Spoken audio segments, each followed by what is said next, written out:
Este coche, de color rojo Patagonia, es un Mercedes-Benz GLA 250e. Y esa E, colocada al final del nombre, significa que este es un coche híbrido enchufable. Es decir, uno de esos coches con los que durante la semana podemos hacer los recorridos habituales de hasta 50-60 kilómetros en modo 100% eléctrico y que luego, cuando los utilizamos el fin de semana, tenemos un motor de gasolina que nos permite olvidarnos de recargar durante los viajes. Este otro coche también es un Mercedes-Benz y se parece mucho al anterior, pero no es un GLA, es un EQA 250. El 250 significa que es el menos potente de las tres versiones que existen de este modelo, y el hecho de que sea un EQA significa que es 100% eléctrico. Actualmente empieza a haber muchas personas que se preguntan si ya es el momento de dar el paso a la movilidad 100% eléctrica, o si bien conviene pasar antes por esta nueva movilidad híbrida enchufable que mezcla, en teoría, lo mejor del eléctrico con lo mejor de lo que teníamos hasta ahora, es decir, de los coches de gasolina.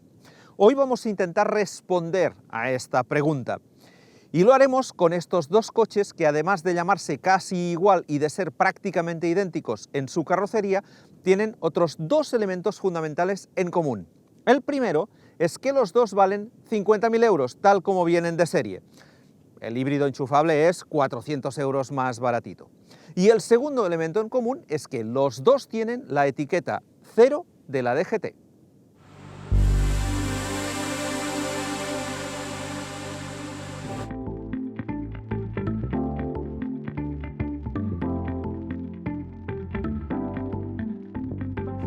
Para poder ver qué dan de sí estos dos coches, decidimos hacer un pequeño viaje. En concreto, nos dirigimos desde Tarrasa hasta el Delta del Ebro, 190 kilómetros de ida y otros 190 de vuelta. Una cifra inferior a los 430 kilómetros que tiene el EQA como autonomía homologada. Teníamos muy claro que, siendo como es todo el recorrido por autopista, difícilmente completaríamos los más de 400 kilómetros previstos. A la distancia real hay que sumarle las idas y venidas para la grabación del vídeo sin recargar el coche eléctrico. Y en realidad eso era lo que buscábamos, un recorrido que nos obligara a recargar el EQA para poder sacar conclusiones sobre su autonomía y su consumo. Antes de contaros el viaje, sin embargo, echemos un vistazo a nuestros dos protagonistas.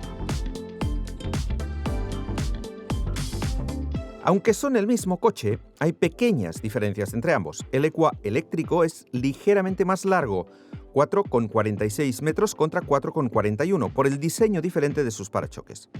En anchura, 1,83, altura, 1,61 y distancia entre ejes, 2,73 metros, coinciden. Y por lo que respecta al peso, el GLA 250e es pesado, 1.775 kilos, y el EQA eléctrico muy pesado, 2.040 kilos. Estéticamente también hay diferencias.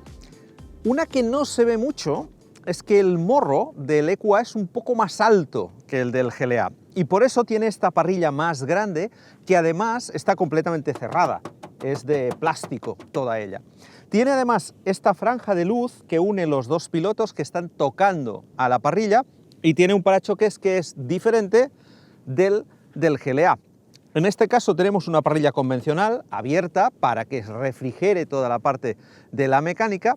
Los faros son distintos, no están tocando con la parrilla como sí sucede en el eléctrico, y además el diseño de los faros de día es distinto de un coche a otro, de manera que su firma lumínica, cuando los vemos de noche por el retrovisor, es diferente. La vista de perfil es muy parecida y apenas cambian el diseño de las llantas de 18 pulgadas de serie y de 19 en nuestro GLA y de 20 en nuestro EQA, que llevaban ambos llantas opcionales. El EQA tiene en la aleta delantera una referencia a su condición de eléctrico, que su hermano exhibe también, pero de manera más discreta. Por detrás hay dos diferencias importantes, que son la forma de los pilotos, que en el eléctrico volvemos a encontrar esta línea de luz que los une, y la otra, que también es muy evidente, es la posición de la matrícula. En el GLA la tenemos en el portón y en cambio en el EQA baja hasta el parachoques. Y luego hay dos pequeñas curiosidades que también les diferencia. Mirad, La primera es la apertura del maletero. En el EQA la tenemos en el logotipo.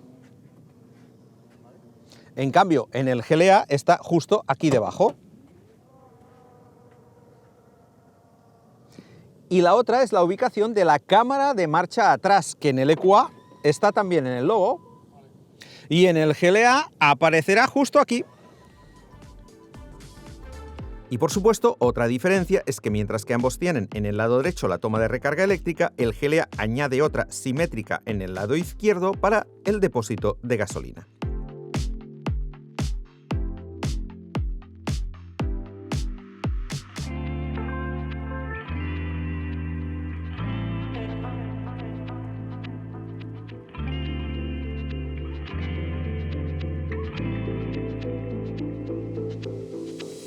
En el interior sucede algo parecido y la sensación al bajar de un coche y subir al otro es que uno no se ha movido de sitio.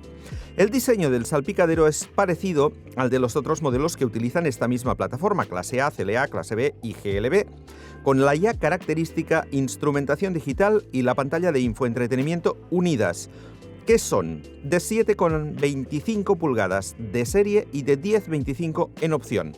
Nuestros dos coches llevaban las pantallas grandes opcionales. Tengo que reconocer que nos ha costado un poco acostumbrarnos a esta presentación de las dos pantallas de Mercedes, más que nada porque esta marca era muy tradicionalista y este fue un cambio de aquellos de golpe, hasta aquí, y a partir de ahora completamente diferente. Pero la verdad es que ya nos hemos acostumbrado. Además, esta presentación tiene cosas buenas.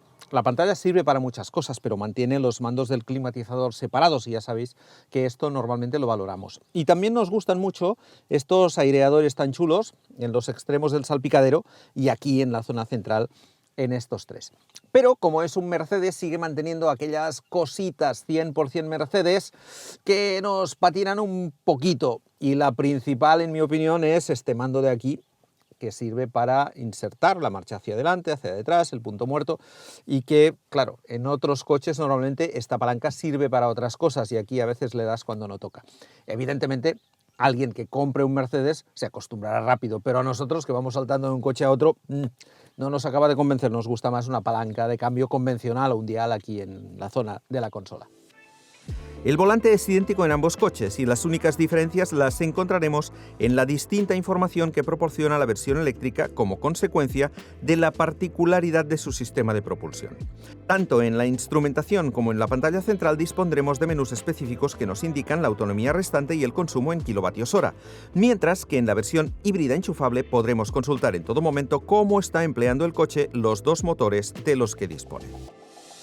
El acabado es el propio de un coche premium. Tenemos superficies blandas prácticamente en todas partes. Tenemos mucho negro piano, muchísimo. Es la moda, ya lo sabéis. No nos convence, no nos gusta, pero en la mayoría de los coches modernos es así. Aunque da un poco la sensación de que aquella ventaja indiscutible que Mercedes tenía hace unos años con respecto al resto de las marcas premium en cuanto a calidad percibida, se ha ido, digamos, rebajando un poco. Sigue siendo un coche de calidad, sigue siendo un coche bien hecho, bien rematado, pero también es cierto que hay otras marcas premium, y no necesariamente alemanas, que se han puesto ya prácticamente al mismo nivel, sino incluso un poco por encima. En cualquier caso, este es un interior muy tecnológico, muy bien presentado, muy bonito, directamente bonito, y en el que además te sientes cómodo muy rápidamente. Los asientos delanteros son cómodos y están tapizados en ambos casos en una combinación de cuero sintético y tela. De serie son calefactables en ambos casos, pero si los queremos tapizados en cuero y con sistema de ventilación como los de nuestro EQA o con regulaciones eléctricas que ninguno de los dos tenía, tendremos que pagar todos estos elementos aparte. Como deberemos pagar aparte elementos de equipamiento que en coches de mucho menor precio vienen de serie. La verdad es que cuesta un poco justificar que a estas alturas de la película y gastando 50.000 euros en un coche no tengamos, por ejemplo, el acceso sin llave. Sí tenemos el botón de arranque sin llave, esto es para todos, pero en cambio abrir las puertas con la llave en el bolsillo pues es opcional. Como es opcional, por ejemplo, este cargador de móviles que tengo aquí, que puedo utilizarlo para cargar el móvil, pero que en el caso, por ejemplo, del GLA no lo lleva. Este tampoco, también es opcional aquí.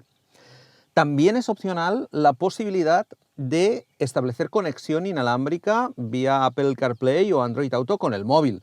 Hay que pagar 363 euros, cuando hoy en día es el ABC de la conectividad y todos los coches lo ofrecen de serie.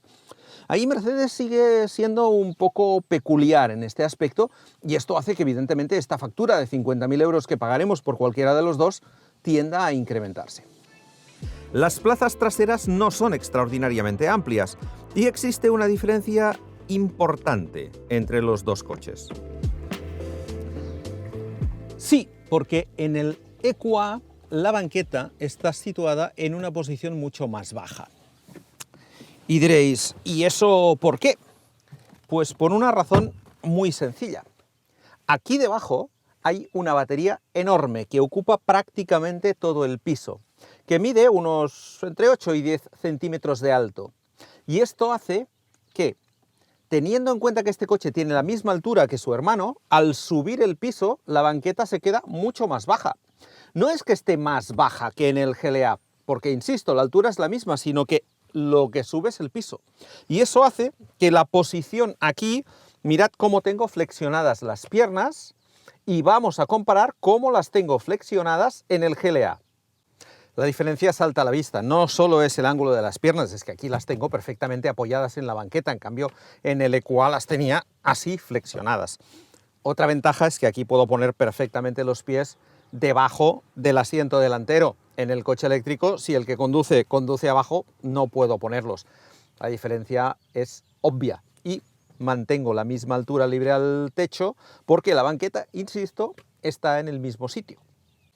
De vuelta al EQA. Que sea un coche eléctrico, que tenga el piso con batería, no nos evita tener un poquito todavía de túnel de transmisión, que evidentemente no es un túnel de transmisión, porque aquí no hay transmisión, y que tampoco sirve para que pase el escape, porque aquí no hay escape. Pero esto es consecuencia de que el monocasco se aprovecha para los dos coches, y por lo tanto, por más que se hayan rellenado los huecos entre los asientos, seguimos teniendo el túnel de transmisión. En cualquier caso, la distancia para las rodillas es correcta, la distancia al techo que nos queda, a pesar de este incremento de altura, es correcta, porque, insisto, la banqueta sigue en el mismo sitio y, como siempre, este es un espacio pensado para dos personas en la que podremos colocar de manera ocasional un tercer pasajero. En cuanto a equipamiento, tenemos un huequecín aquí, una toma de USB, tenemos el habitual apoyacodos con los portalatas que deben estar por aquí escondidos, efectivamente, y tenemos estas redecillas para dejar pequeños objetos. Es todo.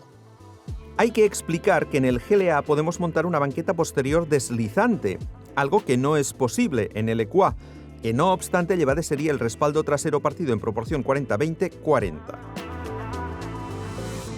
Un Mercedes GLA gasolina o diésel tiene un maletero de 435 litros, que es bastante pequeño para el segmento en el que está. Pero ya sabéis que la electrificación suele comportar la pérdida de capacidad de los maleteros, y esto es lo que ocurre en estos casos. Mirad, el GLA, cuando es híbrido enchufable, pierde litros y se queda en 385.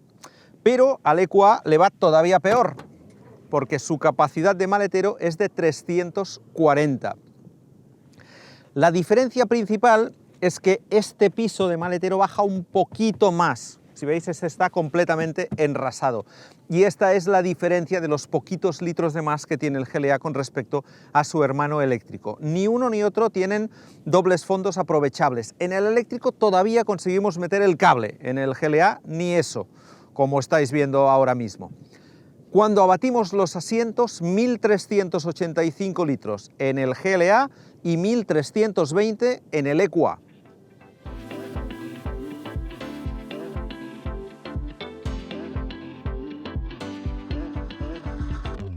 Vamos ahora con el viaje y con las sensaciones de conducción al volante de ambos coches.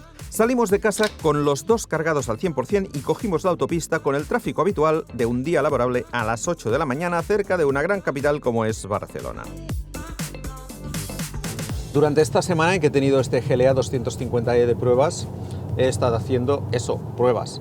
Y entre otras cosas he podido comprobar de que en ciudad este coche es capaz de superar prácticamente en todos los supuestos los 60 kilómetros de autonomía en modo 100% eléctrico, de manera que aquellos que hagáis más o menos eso, 40, 50, 60 kilómetros cada día de casa al trabajo, del trabajo a casa, ir a buscar a los niños, ir al súper, ir al gimnasio, salir a cenar o al cine, lo más probable es que no tengáis que ponerle gasolina en todas las semanas, siempre y cuando lógicamente tengáis un sitio donde enchufarlo cada noche para recargarlo. La primera comprobación del viaje era saber cuántos kilómetros podría hacer el GLA 250e antes de que entrara en acción el motor de gasolina. Y este es el resultado. 58 kilómetros, una cifra muy alta, teniendo en cuenta que lo usamos casi exclusivamente en autopista y que se acerca a la homologada.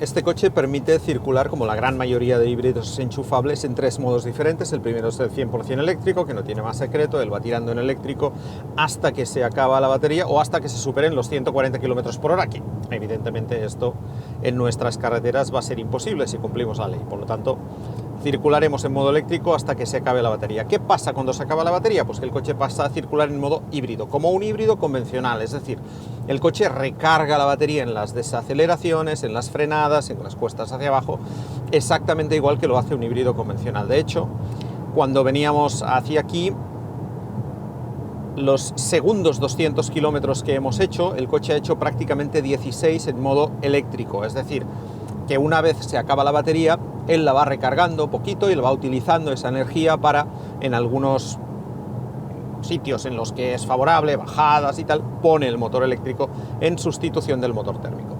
Y finalmente tenemos un tercer modo de funcionamiento, que es un modo que permite salvaguardar la carga de la batería. Es decir, que si salimos de casa y decimos, bueno, voy a terminar en un sitio donde es imprescindible que circule en modo 100% eléctrico. Esto ahora todavía no pasa, pero dentro de un par de años a lo mejor nos encontramos centros urbanos donde no se puede acceder si no lo haces en modo eléctrico. Pues lo que hace el sistema es salvaguardar la carga de la batería. Es decir, funciona en modo híbrido desde la salida, no en modo eléctrico, y va guardando siempre un nivel de batería para que al llegar a destino o cuando nos apetezca podamos poner de nuevo el modo eléctrico.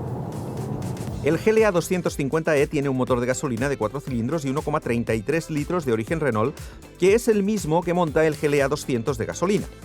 Tiene una potencia de 160 caballos y juntamente con el motor eléctrico, que rinde 102, llegan a ofrecer una potencia combinada de 218 caballos, que no es la suma de la potencia máxima de ambos, puesto que los dos motores no llegan nunca a funcionar al máximo de su capacidad al mismo tiempo. La caja de cambios, que está acoplada al motor eléctrico, es una caja automática de doble embrague y 8 velocidades.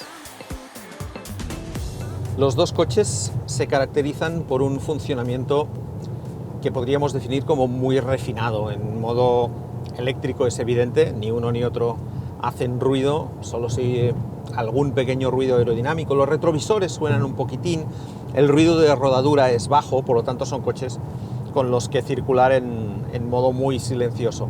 Y este híbrido, cuando se pone en marcha, el motor térmico, es cierto que tampoco hace mucho ruido, es un motor que notas que está, sobre todo al acelerar fuerte, obviamente hace un poco de ruido, pero no deja de ser un motor de gasolina que hace menos ruido del que haría, por ejemplo, un diésel. Es cierto que no está muy bien aislado, por ejemplo, en la cubierta del motor no hay ningún tipo de aislamiento, pero no es un coche especialmente ruidoso. Además, el cambio es prácticamente imperceptible. Es un cambio automático de 8 marchas, con muy poco salto entre una relación y otra, y cuando pasa de una a otra, como el motor cae muy poquitín de vueltas, se mantiene siempre como con un perfil como muy plano, muy suave, muy suave. Son coches pensados sobre todo para eso, ¿no? Para resultar muy confortables, tanto desde un punto de vista de chasis como también desde un punto de vista acústico. El Mercedes EQA eléctrico ofrece el mismo nivel de silencio que su hermano cuando va en modo eléctrico, con la salvedad de que lo mantiene durante todo el recorrido, puesto que aquí no tenemos ningún motor térmico. El eléctrico rinde 190 caballos y está alimentado por una batería de 66,5 kWh. Su velocidad máxima es de 160 km por hora por 220 de su hermano híbrido y su aceleración de 0 a 100 km por hora es de 8,9 segundos por 7,1 del GLA 250e, una cifra claramente mejor, pero que supera la versión más potente de la gama EQA, el 350 4MATIC, que se pule el 0 a 100 en solo 6 segundos. Del eléctrico existen otras dos versiones con tracción integral y más potentes, con 228 caballos y los 292 del ya citado 350. Con el EQA podemos regular el nivel de recuperación de energía. Por defecto va en modo D y recupera un poquito, pero para ciudad o para bajar puertos de montaña podemos usar los modos D- y D-, que incrementan la retención, mientras que para autopista lo suyo es emplear el modo D+, que deja el coche en rueda libre cuando se levanta el pie del acelerador. Los dos coches montan una suspensión tirando a firme. No tienen para nada una suspensión blanda. Y esto es lógico porque son coches que pesan mucho. 1.700 y pico kilos más de 2 toneladas el eléctrico, son pesos muy elevados para un coche compacto de 4,5 metros. Y por lo tanto, si tuvieran una suspensión muy blanda, las inercias serían muy bestias, porque el peso es lo que genera las inercias y por lo tanto estaríamos hablando de coches que cabecearían, morrearían mucho, inclinarían mucho la carrocería en curvas si tuvieran una suspensión más blanda. Por eso la tienen firme. Pero aunque la tengan firme, no es una suspensión de aquellas que notes absolutamente todo. No, están muy compensadas. Entre el muelle y el amortiguador hay mucha compensación. El amortiguador trabaja muy bien, incluso en baches fuertes. Y por lo tanto no son coches que traspasen mucho las irregularidades del firme a la espalda de los ocupantes. Por lo tanto están dentro de esta, digamos, filosofía viajera que implica también que sean coches cómodos en largos viajes. Por lo que respecta al comportamiento dinámico, ambos son parecidos. Tienen el mismo esquema de suspensión con una estructura McPherson en el eje delantero y una suspensión de paralelogramo deformable en el trasero. Y también coinciden en su equipamiento de frenos, con 4 discos, los delanteros ventilados en ambos casos.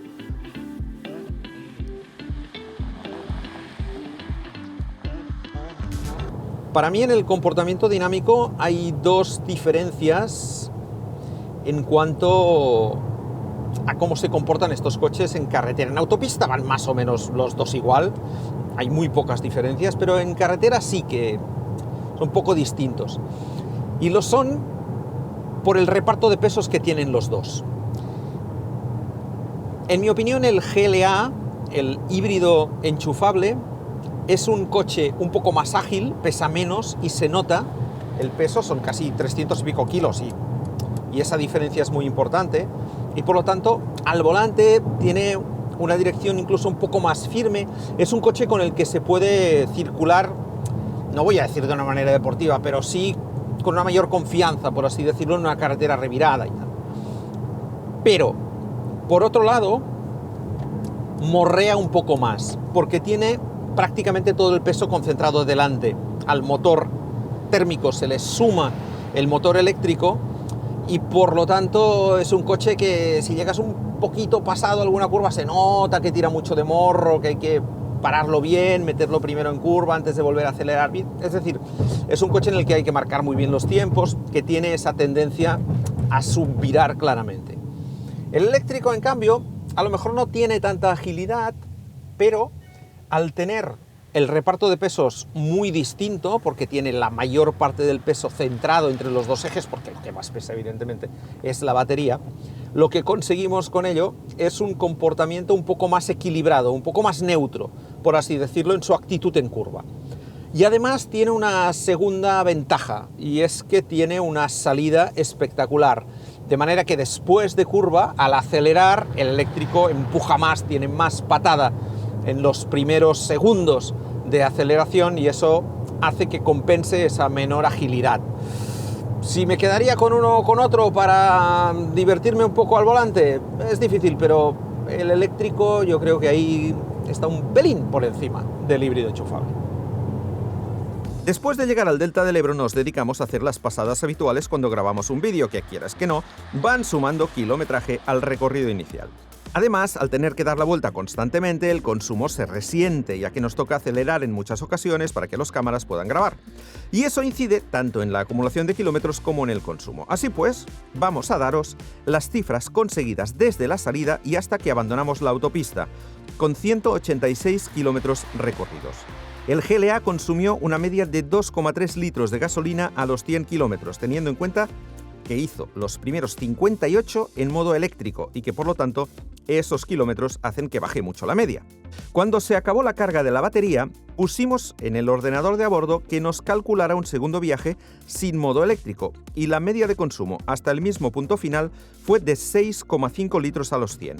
Por lo que respecta al modelo eléctrico, que salió de casa con una autonomía teórica de 286 kilómetros, al abandonar la autopista y después de haber cubierto los mismos 186, su autonomía restante era de 165 kilómetros y su consumo medio, siempre a velocidad legal en autopista, había sido de 19,4 kilovatios hora.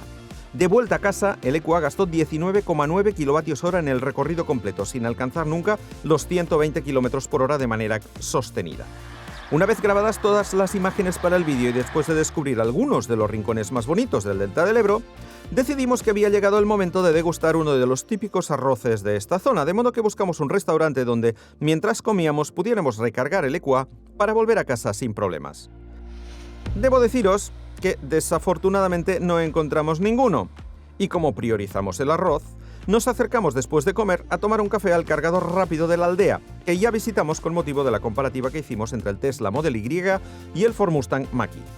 Teniendo en cuenta que el EQA es capaz de cargar hasta 100 kWh y que llega a alcanzar el 80% de la capacidad de su batería en solo 30 minutos, estaba claro que en un cargador de 50 kilovatios tendríamos el coche a esa misma capacidad en apenas una hora. Pero, claro, los cargadores ya se sabe. Pues nada, esta es la principal diferencia entre ir con un coche o con el otro. Si tenemos un EQA, deberemos planificar mejor los viajes. ¿Por qué? Porque cada 350 kilómetros necesitamos parar a recargar. Con el agravante de que muchas veces los cargadores que encontramos están llenos, porque hay otros usuarios, o simplemente no funcionan, como es el caso que nos hemos encontrado aquí en la aldea, donde hay una serie de cargadores de Tesla para 7 o 8 plazas que funcionan como un tiro, y en cambio estos que tenemos en esta zona de aquí, hay dos que no van, uno que no encaja y otro que tampoco funciona. De momento lo estamos cargando, pero a menos velocidad de la que teóricamente anunciaba el cargador. La diferencia, que con el GLA pararemos cada 450, 500 kilómetros, pondremos gasolina y seguiremos camino. En este sentido, debemos explicar que el EQA carga hasta 100 kilovatios de potencia, mientras que en corriente alterna carga como máximo a 11 kilovatios. El GLA 250E es de los pocos híbridos enchufables del mercado que es capaz de cargar en corriente alterna hasta 22 kilovatios, de modo que sus recargas parciales son extremadamente rápidas si utilizamos un cargador público compatible. Y pese a que este tipo de coches raramente se recargan durante un viaje, no deja de ser sorprendente que el híbrido enchufable pueda cargar al doble de potencia en un cargador de corriente alterna que el modelo eléctrico. Con un equipamiento parecido y típicamente Mercedes, es decir, con algunos elementos que hace unos años habrían sido opcionales como el portón trasero eléctrico o la cámara de marcha atrás, pero con importantes lagunas todavía, como la no disponibilidad más que en opción del acceso sin llave, la compatibilidad para smartphones, el navegador o el cargador de teléfonos, que sin duda harán subir esa factura de 50.000 euros iniciales, estos dos coches se dirigen claramente hacia aquellos que buscan un coche premium electrificado y puedan asumir las contrapartidas propias de este tipo de vehículos, es decir, un precio más elevado y la pérdida de volumen de maletero.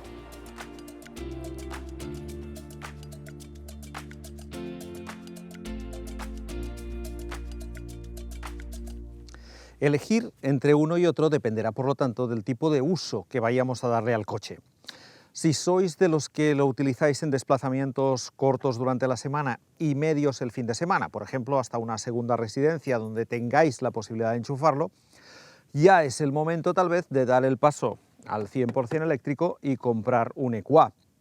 En cambio, si lo vuestro es hacer desplazamientos más largos, viajes más largos, moveros muchísimo el fin de semana, debéis seguir optando por el GLA 250E, que lo que hace es igualar el bajo coste de uso durante la semana del eléctrico, porque también puede funcionar en eléctrico, y el fin de semana en los viajes, en vacaciones, tiene la ventaja de que no tiene las cortapisas que sí tiene el eléctrico. Nos obliga a planificar menos y podemos hacer tiradas mucho más largas sin tener que parar durante más tiempo a repostar. Por lo tanto, insisto, dos coches muy parecidos, prácticamente iguales, electrificados los dos, y que va a ser eso, el modo de uso, el que nos haga decidir entre uno y otro.